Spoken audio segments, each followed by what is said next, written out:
Assalamualaikum warahmatullahi wabarakatuh. Saya Anissa. Saya Mariska Megawati. Kami hari ini mau mempresentasikan mengenai data yang sudah kami bersihkan di Big Data menggunakan tools yaitu MongoDB. Dan ini kami mulai kasih lihat project UAS kami.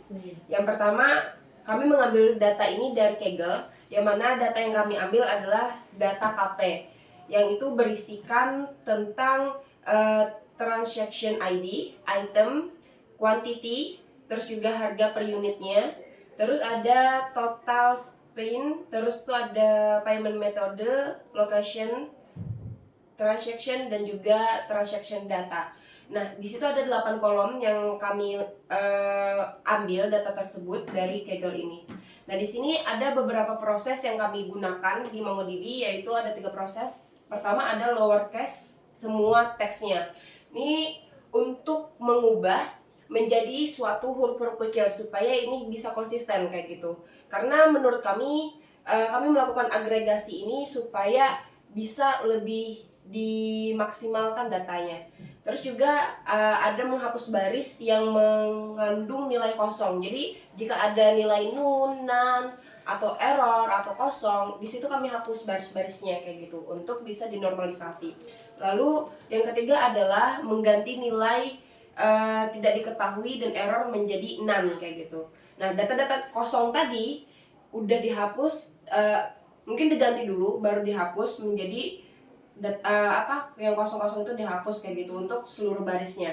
Nah, di agregasi di MongoDB ini kami menganalogikan sebagai alat di dapur yang serba bisa dibuat untuk meniriskan minyak atau dibuat menggoreng dan lain-lain. Makanya agregasi ini penting apalagi di MongoDB. Nah, selanjutnya untuk proses normalisasi akan dijelaskan oleh Mariska Megawati.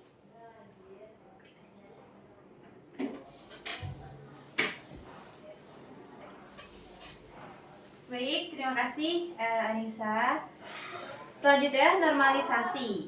Nah, di sini kami yang pertama ada table transaksi, di mana ada transaksi ID, ID produk, quantity, total spend, ID metode, location, transaction, month dan hour.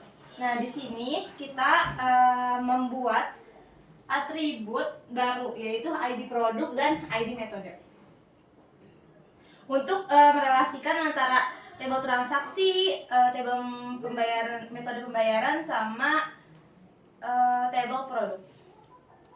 Di sini ada table pembayaran di mana ada primary key-nya yaitu ID metode dan ada payment method untuk apa aja yang bisa metode apa saja yang dibolehkan untuk pembayaran di cafe ini.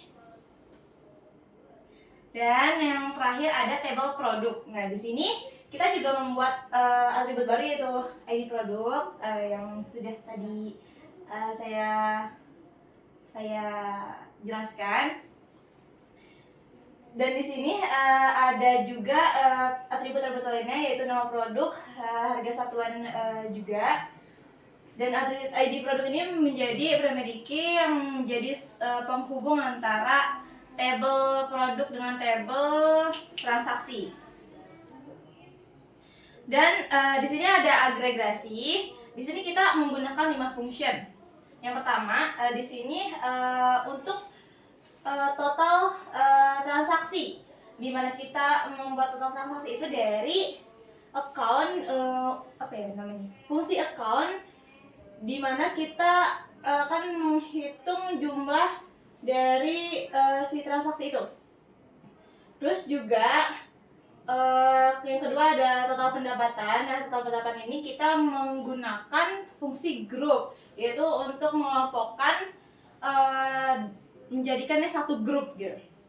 Nah, di sini kita menggunakan menghitung total spend ini, seluruh total spend dengan menggunakan sum. Nah, di sini kita juga menggunakan fungsi sum.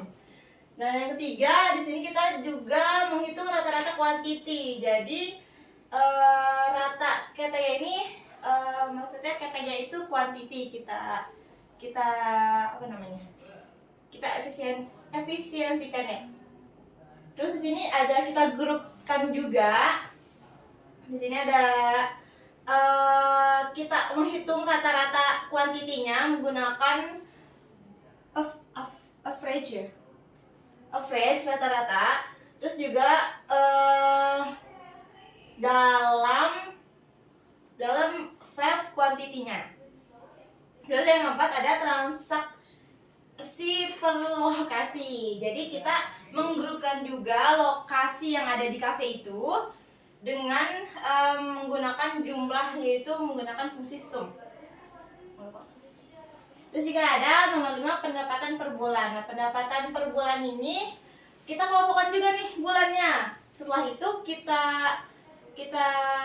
jumlahkan menggunakan sum dengan yang kita jumlahkan itu adalah total spend-nya. Gitu, seperti itu. Dan kita juga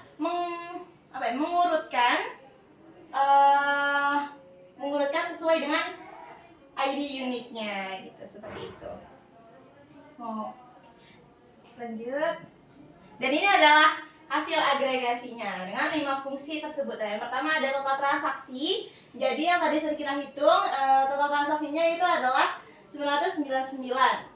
Terus fungsi yang kedua, agregasi yang kedua yaitu total pendapatan. Di sini kita mendapatkan totalnya yaitu sebesar 9.212.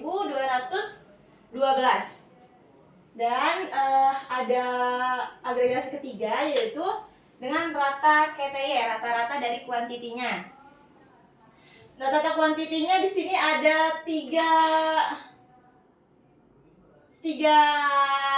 miliar. Terus di sini ada transaksi per lokasinya. Enggak, ini 3,0 sekian. 3,0 sekian rata-ratanya. Terus di sini juga ada agregasi untuk transaksi per lokasi, di mana kita mendapatkan takeaway ini banyaknya yang menggunakan takeaway dengan jumlah 497, sedangkan yang menggunakan in-store atau dine-in itu berjumlah 502. Terus juga yang terakhir, agregasi terakhir yang kami lakukan dengan fungsi untuk menghitung pendapatan per bulan, yaitu ada totalnya di bulan pertama. Jadi datanya ini hanya 2023 saja. Jadi ini pendapatan per bulannya. Untuk bulan yang pertama yaitu bulan Januari, kita mendapatkan 852. Ada Februari juga, Maret, April, Mei sampai Desember. Dan Desember kita mendapatkan pendapatan per bulannya yaitu 903, seperti itu.